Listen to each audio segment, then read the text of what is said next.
For the first time ಎರಡು ಪಕ್ಷಗಳು ಧರ್ಮಸ್ಥಳ ವಿಚಾರದಲ್ಲಿ ಸಮಾನ ಆಲೋಚನೆ ಮಾಡಿವೆ. ಸಹಜವಾಗಿ ಬಿಜೆಪಿ ಹಿಂದುತ್ವದ ವಿಚಾರವಾದಿಯಾಗಿದೆ. ಡಿಸಿಎಂ ಡಿಕೆ ಶಿವಕುಮಾರ್ ಪ್ರತ್ಯಕ್ಷವಾಗಿ ಹೇಳಿದ್ದರು, ಅಲ್ಲೊಂದು ಭಯಾನಕ ಷಡ್ಯಂತ್ರ ಇದೆ, ಅದನ್ನು ಸಮಯ ಬಂದಾಗ ಹೊರ ಹಾಕುತ್ತೇನೆ ಅಂತ ಹೇಳಿದ್ರು. ಇದರ ಹಿಂದೆ ಇರುವ ಷಡ್ಯಂತ್ರವನ್ನು ಬಯಲಿಗೆ ಎಳೆಯುವ ಅಗತ್ಯ ಇದೆ ಅಂತ ಅಂಕಣಕಾರ ಚಕ್ರವರ್ತಿ ಸೂಲಿಬೆಲೆ ಒತ್ತಾಯಿಸಿದರು.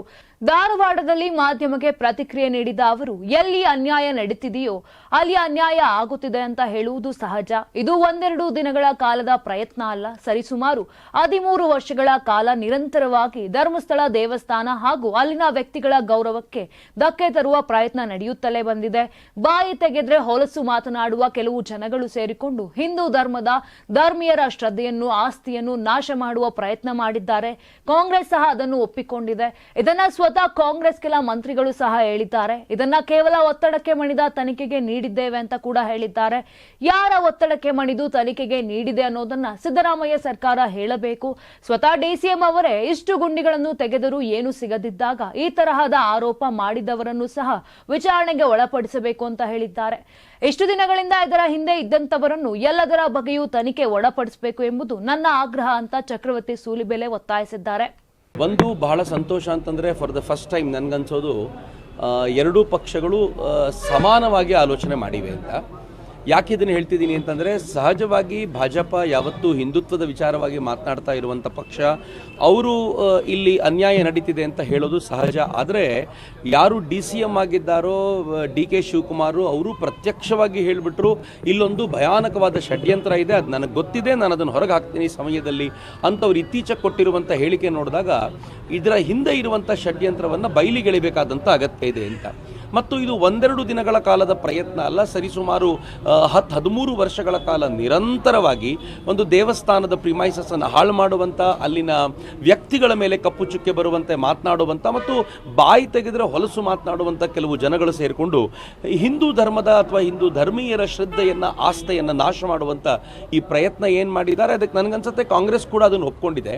ಇದನ್ನು ಸ್ವತಃ ಕಾಂಗ್ರೆಸ್ಸಿನ ಕೆಲವು ಮಂತ್ರಿಗಳು ಹೇಳಿದ್ದಾರೆ, ನಾವು ಒತ್ತಡಕ್ಕೆ ಬಿದ್ದು SIT ಕೊಡಬೇಕಾಗಿ ಬಂತು ಅಂತ. ಯಾರ ಒತ್ತಡಕ್ಕೆ ಸರ್ಕಾರ? ಸಿದ್ದರಾಮಯ್ಯನವರು ತುಂಬ ಸ್ಪಷ್ಟವಾಗಿ ಹೇಳಿದ್ರು, ಯಾರ ಒತ್ತಡಕ್ಕೂ ನಾವು ಒಳಗಾಗೋದಿಲ್ಲ. ಹಾಗಿದ್ಮೇಲೆ ಒತ್ತಡ ಯಾರದ್ದಿತ್ತು ಅವ್ರದ್ದು ಅನ್ನೋದು ಕೂಡ ಈಗ ಸಿದ್ದರಾಮಯ್ಯನವರು ಉತ್ತರಿಸಬೇಕು. ಇನ್ನು ಎರಡನೇದು, ಸ್ವತಃ DCM ಹೇಳಿರೋದ್ರಿಂದ ಇದ್ರ ಹಿಂದೆ ಷಡ್ಯಂತ್ರ ಇದೆ ಅಂತ ನನಗನ್ಸುತ್ತೆ. ಇಷ್ಟು ಗುಂಡಿಗಳನ್ನು ತೆಗೆದು ಅಲ್ಲಿ ಏನೂ ಸಿಗದೆ ಹೋದಾಗ, ಬರೀ ಗುಂಡಿಗಳನ್ನು ತೆಗೆದಿದ್ದಷ್ಟೇ ಅಲ್ಲ, ಅದಕ್ಕೆ ಗ್ರೌಂಡ್ ಬ್ರೇಕಿಂಗ್ ಟೆಕ್ನಾಲಜಿನೆಲ್ಲ ತೆಗೆದುಕೊಂಡು ಬಂದು ಅದನ್ನೂ ಕೂಡ ಪ್ರಯತ್ನ ಮಾಡಿ ನೋಡಿದಾಗಲೂ ಕೂಡ ಏನು ಸಿಗದೆ ಹೋಗಿರೋದ್ರಿಂದ ಈ ಥರದ ಆರೋಪಗಳನ್ನು ಮಾಡಿದವರನ್ನು ವಿಚಾರಣೆಗೊಳಪಡಿಸಬೇಕು ಮತ್ತು ಇಷ್ಟೂ ದಿನಗಳಿಂದ ಇದರ ಹಿಂದೆ ಇದ್ದಂಥ ಎಲ್ಲದರ ತನಿಖೆ ಆಗಬೇಕು ಅಂತ ನಾನು ಈ ಸಂದರ್ಭದಲ್ಲಿ ಆಗ್ರಹಿಸಲಿಕ್ಕೆ ಇಚ್ಛೆ ಪಡ್ತೀನಿ. SIT ಕಂಟಿನ್ಯೂ ಮಾಡೋದ್ರಲ್ಲಿ ಅರ್ಥ ಇಲ್ಲ. ಯಾಕೆ ಅಂತಂದರೆ, ನೀವು SIT ಯಾಕೆ ಕಂಟಿನ್ಯೂ ಮಾಡಿದ್ರು ಅದ್ರ ಉದ್ದೇಶನೇ ಮುಗೀತು.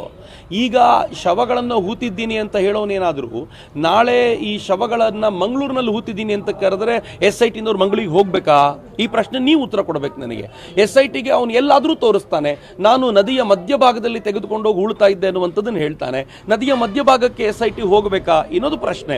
SIT ಯಾವುದಕ್ಕೋಸ್ಕರ ರಚನೆ ಆಗಿತ್ತು ಅಂದರೆ 13 ಜಾಗಗಳು ನಾವು ಏನು ತೋರಿಸಿದ್ನೋ ಅಲ್ಲಿ ನಾನು ಹೂತಿದ್ದೀನಿ ಅಂತ ಹೇಳಿದ್ದು ಅದು ಮುಗಿಬೇಕಿತ್ತು. ಆದರೆ ಇವತ್ತು 17, 18 ನನಗೆ ಗೊತ್ತಿರೋ ಪ್ರಕಾರ ನಾನು ಅದನ್ನು ಫಾಲೋ ಮಾಡೋದು ಬಿಟ್ಬಿಟ್ಟೆ. ಯಾಕೆ ಅಂತಂದರೆ, ದಿನ ಬೆಳಗಾದರೆ SITನವ್ರು ಒಂದು ಕಡೆಗೆ ಹೋಗ್ತಾರೆ, ಅಗಿಲಿಕ್ಕೆ ಶುರು ಮಾಡ್ತಾರೆ, ಅಲ್ಲಿ ಸಿಗೋದಿಲ್ಲ ಅಂತ ನೀವುಗಳೇ ರಿಪೋರ್ಟ್ ಮಾಡ್ತೀರಾ. ಇದೊಂದು ಎಷ್ಟು ದಿನಗಳ ಕಾಲ ನಡಿಬೇಕು? ನಾವು ಕಟ್ಟಿದ ತೆರಿಗೆ ಹಣವನ್ನು ಈ ರೀತಿ ಸುಳ್ಳು ಆರೋಪ ಮಾಡೋರಿಗೋಸ್ಕರ ಖರ್ಚು ಮಾಡಬೇಕಾ ಎನ್ನುವ ಪ್ರಶ್ನೆಯನ್ನು ರಾಜ್ಯದ ಜನತೆ ಕೇಳಬೇಕು. ಹೀಗಾಗಿ SITಯನ್ನು ಏನು ಮಾಡಬೇಕು, ಹೇಗೆ ಅದನ್ನು ರದ್ದು ಮಾಡಬೇಕು ಅನ್ನೋದನ್ನು ನಿಲ್ಲಿಸಬೇಕು ಅನ್ನೋದನ್ನು ತಕ್ಷಣವೇ ಸರ್ಕಾರ ನಿರ್ಣಯ ತೆಗೆದುಕೋಬೇಕು ಅಂತ ನನಗನ್ಸುತ್ತೆ. ಅಲ್ಲ, ಇದು ಒಳ್ಳೆಯದು. ಹಿಂದೆ ಯಾವತ್ತೂ ಆಗಬೇಕಾಗಿದ್ದು ತಡವಾಗಿ ಆದರೂ ಆಯಿತು ಅನ್ನೋದು ನನಗೆ ಸಂತೋಷದ ಸಂಗತಿ.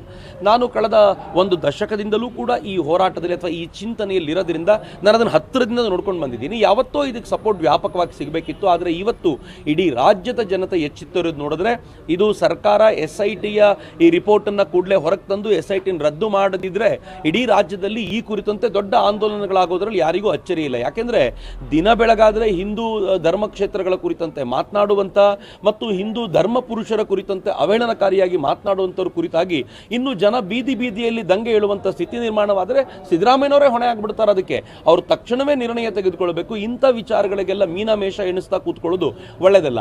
ನನಗೆ SIT ಮಾಡ್ತಾ ಇರುವಂಥ ರೀತಿ ನೋಡಿದರೆ ಸಿದ್ದರಾಮಯ್ಯನವರ ಏನು ಈ ನಿಧಾನಗೊಳಿಸುವಂಥ ಇರುವಂಥ ಈ ಸ್ಥಿತಿಗತಿಯನ್ನು ನೋಡಿದ್ರೆ ನನಗೆ ಏನು ಅನ್ಸುತ್ತೆ ಅಂತಂದರೆ, ಇಡೀ ಧರ್ಮಸ್ಥಳದಲ್ಲಿ ಹೂತು ಅಗದು ತೆಗೆದು ಒಂದಾದರೂ ಹೆಣ ಹುಡುಕ್ಬಿಡೋಣ ಅನ್ನುವಂಥ ಧಾವಂತಕ್ಕೆ SIT ಬಿದ್ದಿದೆ ಅಂತ ಅನಿಸುತ್ತೆ ನನಗೆ.